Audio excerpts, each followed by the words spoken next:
Bonjour et bienvenue. Alors aujourd'hui, j'aimerais vous parler du chemin solitaire et très personnel de la spiritualité.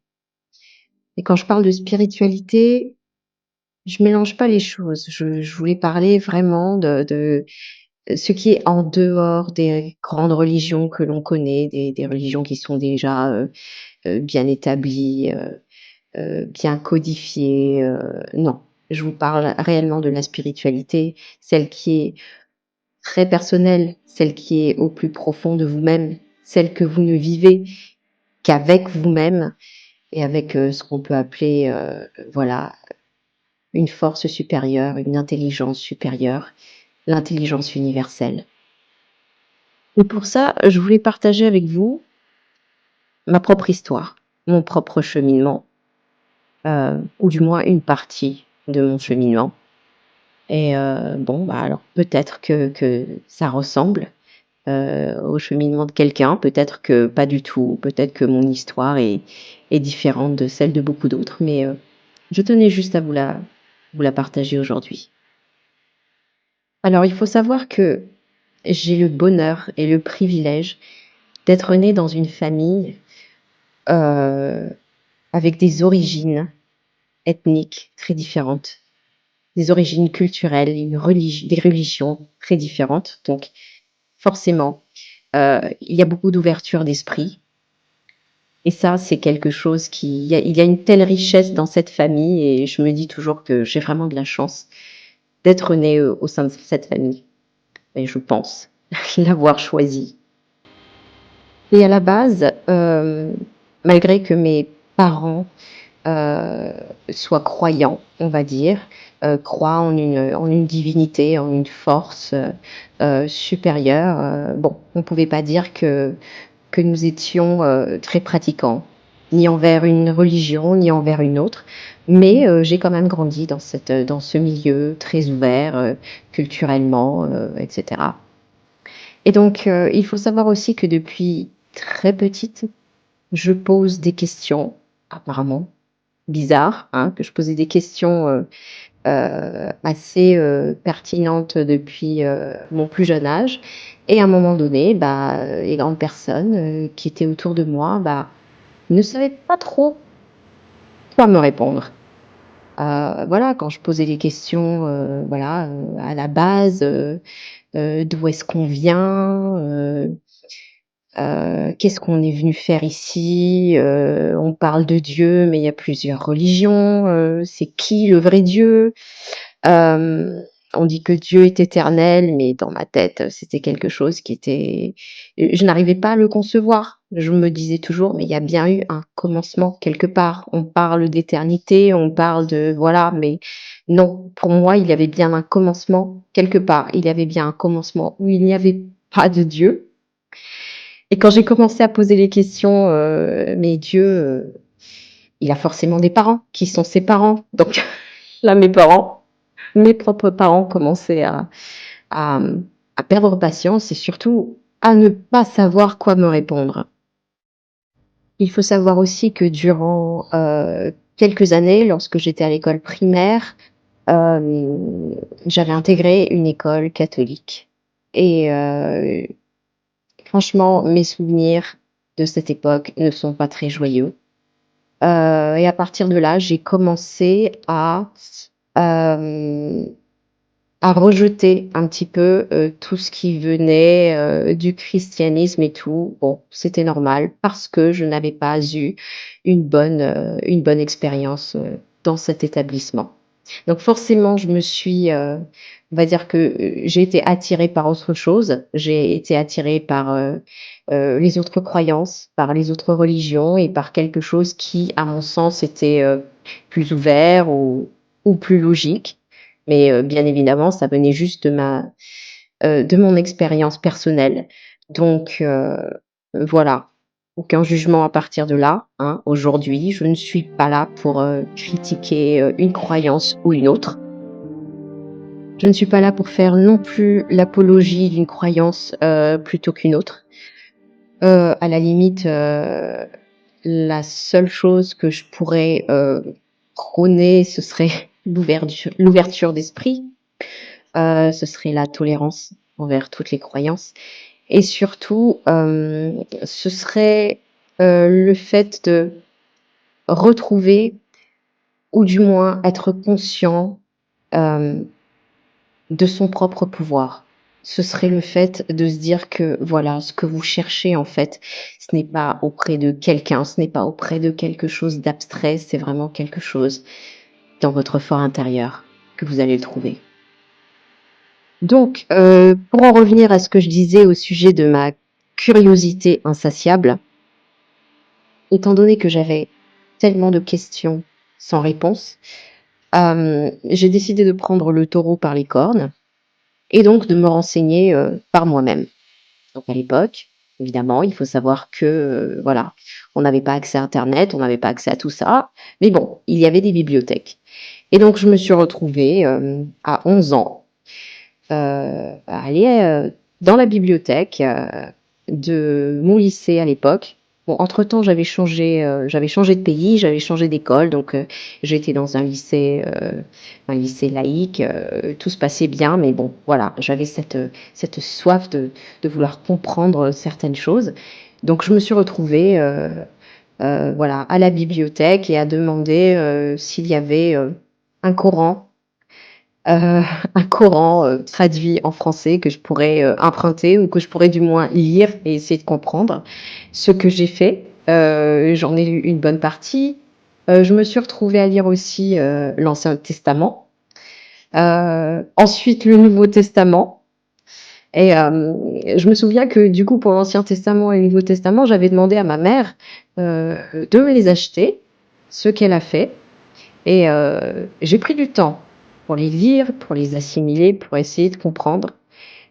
J'ai vraiment pris sur moi pour essayer de m'identifier à tout un tas de choses, mais bon, déjà, il faut pas oublier que j'avais 11 ans et ensuite, à vous dire vrai, j'ai quand même été, il y avait beaucoup de choses qui ne résonnaient pas du tout, mais pas du tout en moi et de temps en temps, pendant les lectures, ma mère, ça la faisait rire parce que, hem je lisais quelque chose et puis d'un coup, je refermais vite, le livre et puis je disais à maman: «Mais maman, c'est pas possible, c'est pas possible» et puis elle me disait quoi? J'ai dit: «Mais non, mais comment est-ce qu'on peut dire que, Dieu est amour, Dieu est miséricorde et puis en même temps, Dieu est colérique, Dieu demande des choses impossibles, Dieu c'est pas possible, Dieu est vengeur». Je n'y arrivais pas, ça ne résonnait pas en moi, c'était pas possible. Je me disais: «Ça marche pas». Il y a quelque chose qui, j'essaye de garder un esprit ouvert avec mon esprit d'enfant, de préadolescente, mais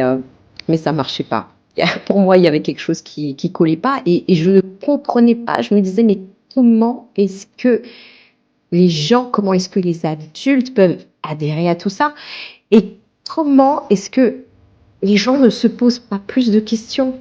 Et surtout, comment ce contenu-là pouvait résonner chez d'autres personnes? Comment on pouvait accepter ça? Comment ça pouvait mener à une religion aussi importante dans le monde?» Donc voilà, honnêtement et franchement, je ne comprenais pas. Je me suis dit: «Je ne comprends pas comment ça a pu mener à l'une des religions les plus importantes au monde».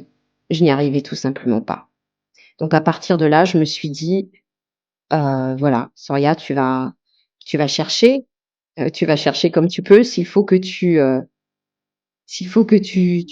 passes ta vie entière à chercher tes réponses et ben, tu vas les chercher et puis, j'espère bien que tu vas les trouver.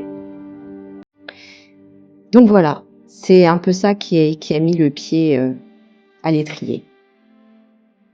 Alors il faut savoir aussi que dans mon entourage, j'avais quand même un bon nombre de personnes qui étaient, de confession catholique ou musulmane.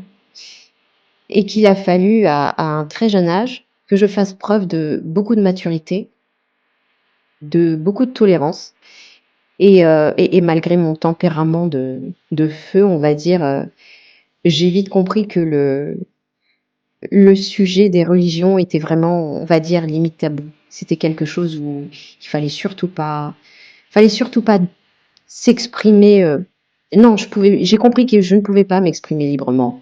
heu, même avec mes proches. J'ai compris que il fallait surtout pas toucher à ils sont tellement attachés à leurs dogmes, ils sont tellement attachés à ce qu'on leur a dit depuis qu'ils sont nés. Je trouvais ça hallucinant pour moi. Pour moi, je me disais: «Mais comment ça se fait que ces personnes ne se posent jamais de questions?» On leur dit: «Bah, voilà, tu nais là, dans un milieu, dans une famille, nous sommes de telle confession, nos écrits sacrés se trouvent dans ce livre-là et voilà, c'est la vérité. C'est ce qui est, c'est la vérité ultime, c'est comme ça et c'est pas autrement». Et pour moi, c'était quelque chose d'aberrant. J'y arrivais pas. Je n'arrivais pas à comprendre pourquoi mes amis, pourquoi, les parents de mes amis, ne se posaient pas les questions que moi je me posais. Et je me souviens une fois, j'ai été un petit peu heurtée par ce qu'une amie à moi m'a dit. Elle l'a dit en rigolant sur un ton un petit peu moqueur, mais ça m'avait la preuve, hein, si je m'en souviens toujours aujourd'hui, c'est que ça m'avait marquée.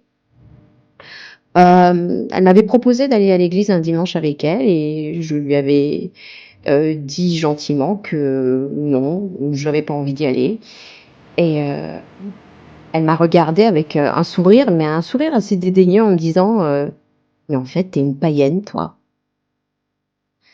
Je savais même pas ce que ça voulait dire le mot païenne. Donc je me suis renseignée après, j'en ai parlé à ma mère et puis ma mère m'a encore confirmé ce que je pensais. Elle m'a dit, «Écoute, la religion, les croyances, c'est quelque chose de très, très, très délicat pour les êtres humains». Du coup, quand j'ai vu ce que ce genre de conversation pouvait déclencher, pouvait faire ressurgir d'une personnalité, de quelqu'un qu'on apprécie, de quelqu'un avec qui on peut passer du temps et que finalement, heu, les croyances et la religion étaient quelque chose de complètement tabou, eh bien, je me suis dit: «Bon, eh bien, si les religions, ça rend les gens de cette façon-là, ben, moi, j'ai pas envie d'être comme ça, j'ai pas envie d'être fermée, j'ai pas envie d'être intolérante, j'ai pas envie d'être enfermée dans un carcan». J'ai donc décidé que ce qui concernait mes croyances, mais il n'y aurait pas d'étiquette dessus. Alors les étiquettes, c'est quelque chose que non, je peux pas supporter. Donc c'est pour ça que quand les gens et puis la spiritualité en particulier, c'est quelque chose qui, mine de rien, je n'aime pas, je n'en parle pas avec n'importe qui et il y a très peu de gens, même de mon entourage d'amis qui savent que je suis quelqu'un de spirituel, qui ne savent même pas que je m'y intéresse, pour la simple et bonne raison que, à ce niveau-là, justement, je me suis fermée parce que j'ai vu ce que ça peut déclencher chez les gens et du coup, je laisse les choses venir à moi vraiment, doucement, simplement et de temps en temps, quand il y a une personne, qui parle avec moi et que finalement le sujet de conversation bascule un petit peu vers la spiritualité, la personne se dit: «Bah, tiens, mais je savais pas en fait, que tu étais spirituel, je savais pas que ça t'intéressait, je savais pas que c'était un domaine où tu t'étais beaucoup, renseignée et tout» et puis, du coup, moi, je réponds à la personne: «Oui, mais parce que ce n'est pas quelque chose que j'ai forcément envie de partager avec tout le monde». Parce que pour moi, la spiritualité, c'est quelque chose de très personnel et c'est quelque chose que tout le monde n'a pas besoin de savoir. On n'a pas besoin de partager ça avec tout le monde. Alors au fil des années, bien sûr, j'ai continué à lire beaucoup. Déjà, je suis passionnée par toutes les lectures. Je suis passionnée par les textes anciens, les textes sacrés, vous savez, les choses mystérieuses, cachées. Il y a très peu de temps, je me suis, entre guillemets, un petit peu réconciliée avec certains écrits, notamment les écrits, de la Bible, mais plutôt certains, évangiles, on va dire et certes des textes apocryphes et bien sûr, pourquoi des textes apocryphes? Parce que ce sont des textes qui ne figurent pas, dans la Bible, parce que je suis tellement curieuse que je veux connaître le contenu. Je veux savoir pourquoi ces textes ne figurent pas dedans. Je veux savoir pourquoi, heu, telle entité, ou telle autorité n'a pas voulu à un certain moment donné que cela figure dans la Bible, voilà, moi pour moi tout si je me dis si c'est caché, si ça ne figure pas dedans, si tel roi ou telle personne n'a pas voulu que ça figure dedans, c'est parce qu'il y a quelque chose justement de d'intéressant. Parce que qu'on le veuille ou non, je veux dire, mettons, voyons les choses comme elles sont réellement. Heu, les religions, à une certaine époque, c'était pour exercer un certain contrôle sur les populations. Donc forcément, si certains textes étaient cachés, ben là ça m'intéresse. Parce que s'ils sont cachés, c'est parce qu'ils ne veulent pas que certaines que les populations s'éduquent, soient au courant de certaines choses. Ils ne veulent pas que la population, comme on dit en anglais, hem, non, j'utiliserai même pas de terme en anglais. Ils ont besoin que la population soit soumise. Ils ont besoin d'exercer un contrôle. Donc voilà, à la limite, ce qui m'a attirée ces derniers temps, voilà, c'était tout ce qui est tout ce qui n'a pas été publié de manière, «officielle», on va dire, entre guillemets. Je me suis beaucoup intéressée aussi à énormément de textes, sacrés, venant d'Inde, donc je vais pas faire non plus, Hem, toute une liste de tout ce que j'ai lu, mais voilà, c'est pour vous dire que j'essaye de garder encore et toujours un esprit ouvert. Je prends quelque chose de par-ci, quelque chose par-là et tout et puis voilà et puis je vois ce qui résonne en moi, ce qui me semble, hem qu'est-ce que ça déclenche en moi, en fait, après la lecture de ces textes? Est-ce que je me sens bien? Est-ce que je me sens pas bien? Est-ce que, ça déclenche chez moi quelque chose de «waouh» ou pas du tout? Il faut savoir aussi que je suis une personne extrêmement intuitive depuis mon plus jeune âge et que cette intuition, j'ai toujours appris à la suivre sans qu'on me le dise. J'ai toujours fait confiance à ce que je ressentais au plus profond de moi et je peux vous dire que bien des fois, ça m'a sauvé la mise. Je me suis jamais posé de questions. Si je ressens quelque chose et ben, voilà, je vais suivre, ce que je ressens, je vais faire confiance à ce que je ressens. Hem, je suis une personne aussi qui fait énormément de rêves prémonitoires. Alors quand j'étais beaucoup plus jeune, ce sont des choses qui pouvaient m'impressionner ou me faire peur, mais plus aujourd'hui, plus du tout. Je suis OK avec ce que je suis. Donc voilà, pour moi, en fait, il n'a jamais été question de ne croire en rien. C'était pas possible parce que ça, je l'avais au plus profond de moi-même. Je le savais. Je sais qu'il existe quelque chose. Pour moi, c'est impossible de me dire que voilà, après cette, réalité, après cette vie physique, on meurt et il se passe plus rien. Ça, c'est pas possible. Ça, je ne peux pas le concevoir parce que j'ai eu trop de «preuves» entre guillemets, on va dire, dans ma vie, personnelle, qui m'ont montré que ce n'était pas ça, que ce n'était pas possible. Donc voilà et je sais aussi que je continuerai à m'éduquer, à me renseigner, à lire encore et toujours énormément de choses et que je m'arrêterai seulement le jour où je transitionnerai de l'autre côté. Ça, je le sais. J'arrêterai jamais d'apprendre et je reste toujours ouvert à absolument tout, même si parfois certaines choses que je vois ou que j'entends me font un petit peu lever le sourcil, mais j'essaye toujours de rester ouvert et de me dire que il se pourrait que ce soit une possibilité, même si telle ou telle chose ne résonne pas en moi. Donc voilà, c'est quelque chose que je voulais partager avec vous. C'est très personnel, mais je me suis dit qu'il fallait peut-être à un moment donné que j'en parle sur cette chaîne, pour que vous puissiez comprendre un petit peu, mon cheminement et pourquoi j'ai décidé d'avoir une chaîne YouTube qui s'appelle, Motivation et spiritualité. Donc si certaines choses ont résonné en vous, si certaines choses vous ont fait sourire, si vous êtes reconnu dans certaines choses et ben, tant mieux, ça me fait plaisir. Si vous avez trouvé que c'était trop bizarre, eh bien, j'y peux rien. Voilà, c'est tout pour cette fois.